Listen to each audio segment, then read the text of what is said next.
You creep slowly through the cobwebbed dark of the crypt, your breath coming out in puffs of steam that you're trying your hardest to cover. You reach the corner and slowly peer around down the hall. You see the source of the thumping sound. It turns out to be a creature the size of an ogre, with generally the same proportions.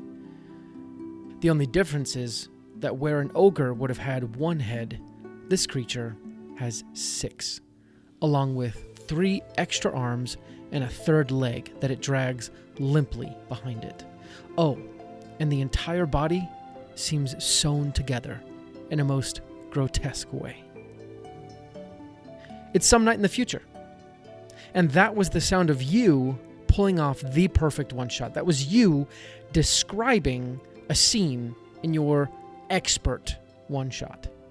You've gathered a full party of friends, and now you're playing a once-in-a-lifetime game. But how do you create this once-in-a-lifetime one-shot? One-shots are fun, but getting them right is a skill that needs to be developed. And to that end, I'm going to share some tips today that will help improve every single one-shot that you ever play. And the more often you play, the more likely it is that you create the once-in-a-lifetime one-shot. Welcome back to How to Be a Better DM. This is the show that helps you, the Dungeon Master, craft better stories in less time and with less stress. We've been helping Dungeon Masters now for over 150 episodes, both new Dungeon Masters and veterans. I'm your host, Justin Lewis, and I'm going to be your guide for today. Let me just tell you, I freaking love one-shots. I love them. I can't get enough of them. And honestly, you probably know that because I've talked about it a lot on many episodes. And in fact, if you're new to the show and you want to go back and listen to some of our other episodes that I've done about one-shots, you can go listen to episode 1, episode 12, episode 24, episode 38, episode 82, and episode 101. All the links for those are in the show notes. But today, we're just going to talk about more tips for your one-shot. Now, in episode 1, I gave you 8 tips to jumpstart your once-in-a-lifetime one-shot quest. But here are 10 more tips for your one-shot skill development. I also would highly recommend that you go back and listen to episode 82, which is 10 reasons to do one-shots as a Dungeon Master. And because of that episode and that exists, I'm not going to talk about why you should do one-shots. Just know that you absolutely should. If you are a Dungeon Master and you haven't thought about doing one-shots, think about it and try it, okay? But instead today, I'm going to talk about more tips to help you push the limits of your abilities. I want you to make the next one-shot you do the best one the world has ever seen. Tip number 1, go all out. Going all out for a campaign can be daunting and possibly exhausting, depending on a lot of factors and circumstances. Going all out on a one-shot, in comparison, is much, much easier. So with this next one-shot that you do, give it everything you got. It's a simple fact of dungeon mastering, and most things in life, actually, that what you put into something is what you're going to get out of it. So go all out. And obviously, I say that hoping that you're going to exercise some degree of temperance, right? I don't expect you to rent out a suit of armor and act out every single part, but I do expect you to put in a little bit more effort. So if you're thinking critically, then you've probably thought of at least some sort of 1% type of action that you could do that you don't normally do. Maybe you don't do music, and this time you could add some music to your game. Maybe getting some real candles could spice up the atmosphere. Try to push yourself just that little bit extra and go the extra mile, because your players and yourself will appreciate the effort. Tip number 2, write it yourself. As a DM, you need to practice the creativity it takes to manage and perform full campaigns. And practicing your writing capabilities goes a long way towards that end. So with your next one-shot, write the entire thing yourself. It's great practice at story creation, development, pacing, and character creation. Because one-shots are so short, your story needs to be punchy, as do the characters. One of the benefits of one-shots is that you know pretty soon if the story doesn't land. You also know if it's a hit. One-shots are a great opportunity to try writing stories that you don't normally tell, to try and push your limits. Write your next one-shot. Tip number 3, be clear about your character creation options. When preparing your one-shot, prepare the character creation options for your players well. Because it's a one-shot, you're going to go all out. And your players are going to want to do the same thing. They will try to make the most wacky characters and sometimes the most min-maxy characters. And if you're not well practiced, this could easily break your one-shot. So if you're trying to write and publish a one-shot, then obviously this is a good thing because you need people to break the game so you can fix it. You want to test out the limits. But if you're just playing for fun, then maybe say no to things like changelings or flying characters, at least until you know what you can handle. If anything, just know what you want to allow and what you don't, so that way when character creation happens, you're not making up rules on the spot.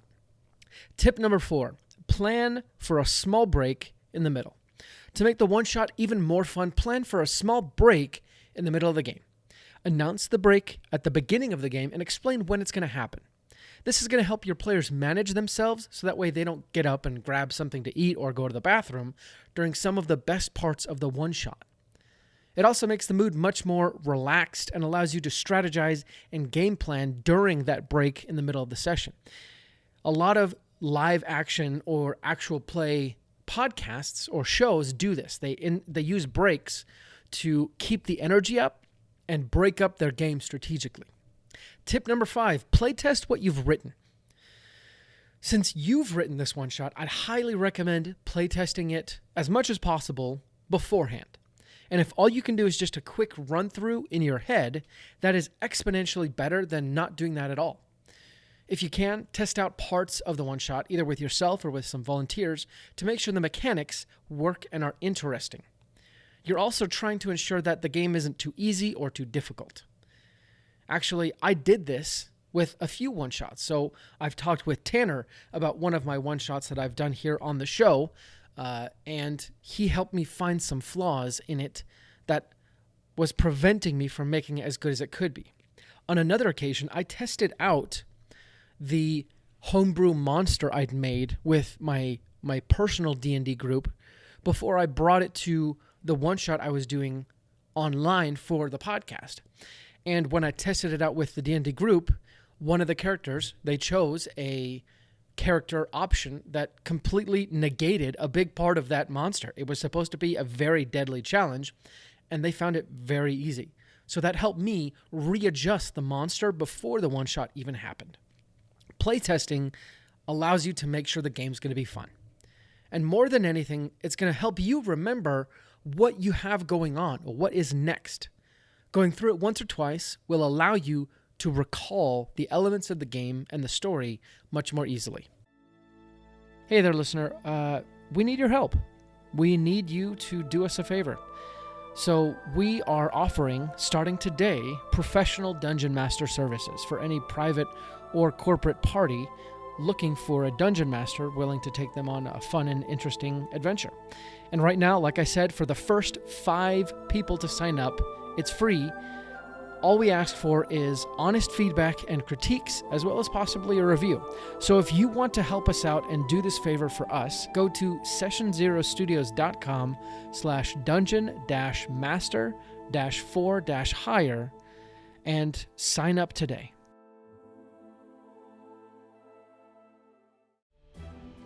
You obviously have good taste. I mean, you listen to How to Be a Better DM, after all. We thank you so much for your support. And if you've ever gotten anything useful from How to Be a Better DM, take a minute and rate us and review us on your podcast listening app of choice. It goes a very long way to helping our show help many more Dungeon Masters out there who are just like you. If you love our content, help others become better Dungeon Masters too.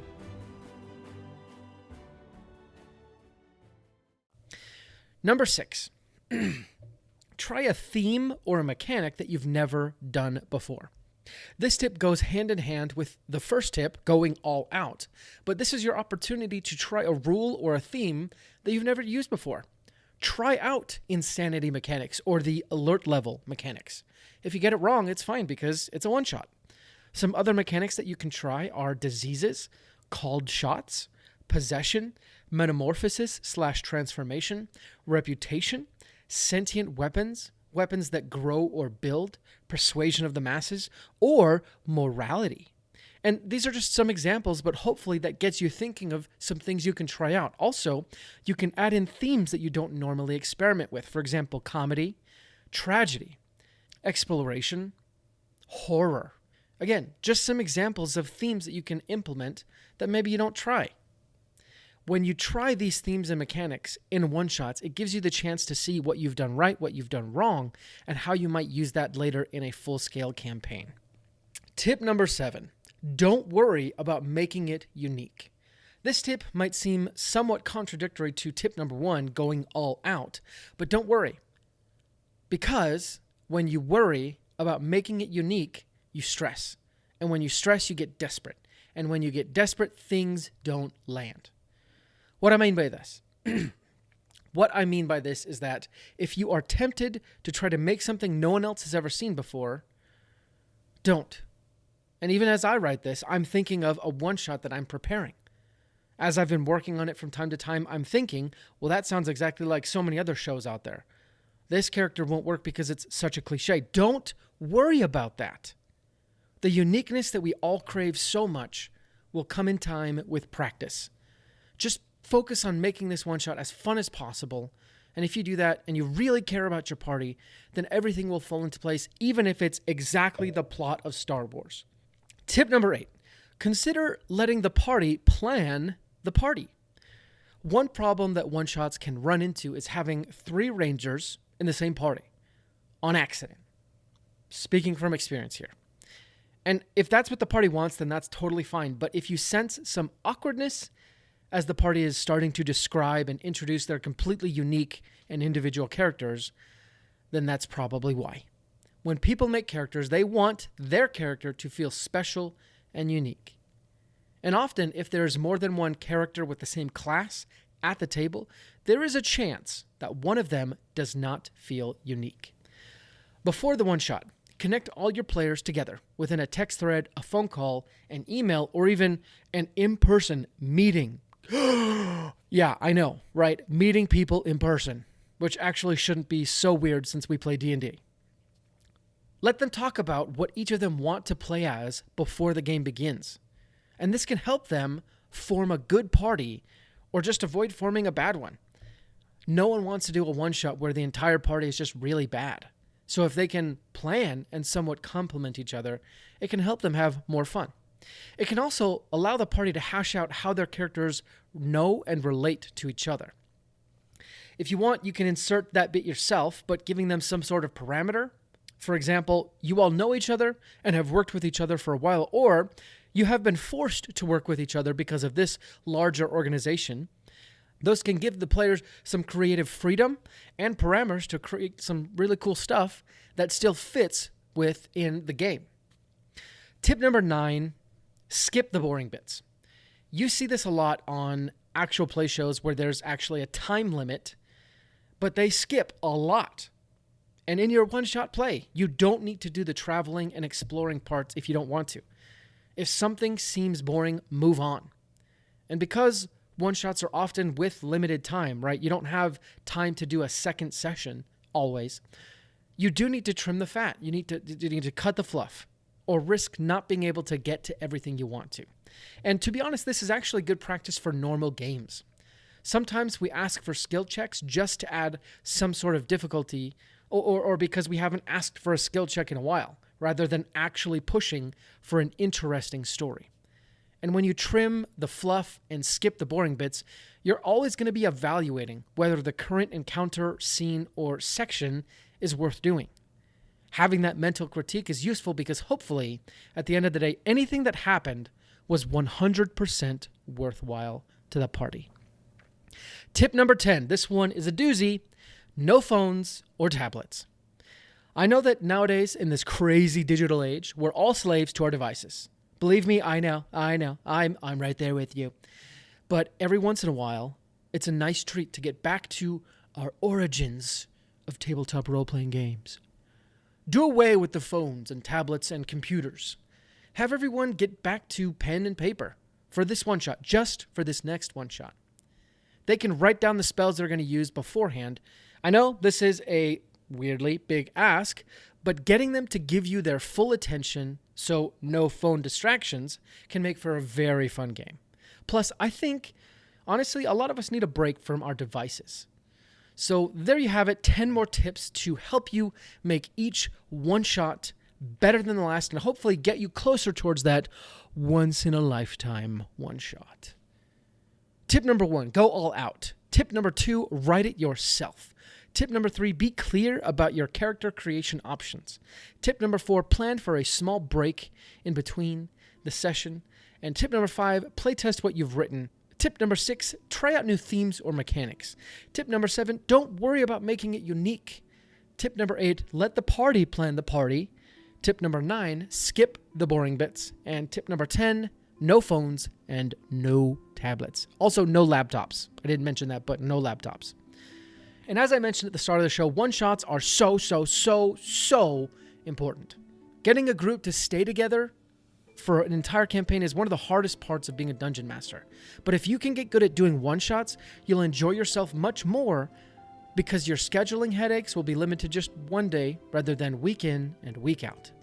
Not just that, but with these 10 tips, you'll have a much more fun time at your one-shot, and your normal sessions will improve as well because, secret, these tips are good for every session, not just one-shots. I am curious though, what sort of one-shots do you think you're going to create? When you do your one-shots, reach out to us on Instagram and let us know how it goes for you. I'd love to be a part of your journey and maybe feature you on Instagram or the show or something and just share the love that I have for you. As you go on and Dungeon Master, you'll have ups and downs and all arounds. But no matter the challenges, keep going. Every man, woman, and child is better on the other side of challenge. Thank you for listening to How to Be a Better DM. It's you who makes this show possible.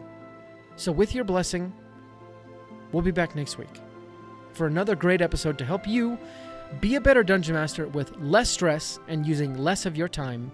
But until then, let's go ahead and roll initiative.